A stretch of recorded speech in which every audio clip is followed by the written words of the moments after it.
ঐতিহাসিক 7ই নভেম্বরের জাতীয় বিপ্লব ও সংহতি দিবস উপলক্ষে আলোচনা সভা করেছে মিশিগান বিএনপি।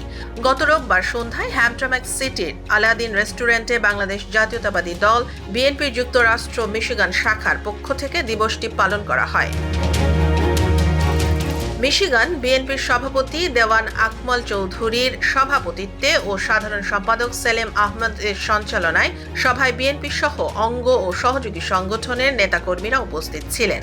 সভায় বক্তারা বলেন, ৭৫-এর ৭ নভেম্বরের চেতনায় দেশ ও প্রবাসে বাংলাদেশি জাতীয়তাবাদের সকল শক্তিকে ঐক্যবদ্ধ থাকতে হবে।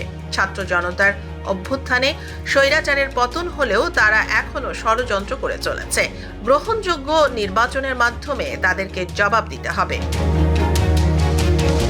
আলোচনা সভায় বক্তব্য রাখেন সাবেক উপদেষ্টা খন্দকার ইউসুফ কামাল, সাবেক চেয়ারম্যান নাসিরুল হক শাহিন, জিলাল উদ্দিন, রাজু আহমেদ তালুকদার, মুফতি নেহাল, নুরুল হক, সাইল আহমেদ, মোশাররফ হোসেন লিটু, আবু হুরায়রা, নুরুল আলম সিদ্দিকী খালেদ, ফয়সাল আহমেদ চৌধুরী, নাজমুল হাসনাত রেশাদ, আব্দুস শহীদ, কামাল হোসেন লিলু, শোভন, রিপন, পন্নী, পারভেজ, শাহাদাত হোসেন সহ আরও অনেকে।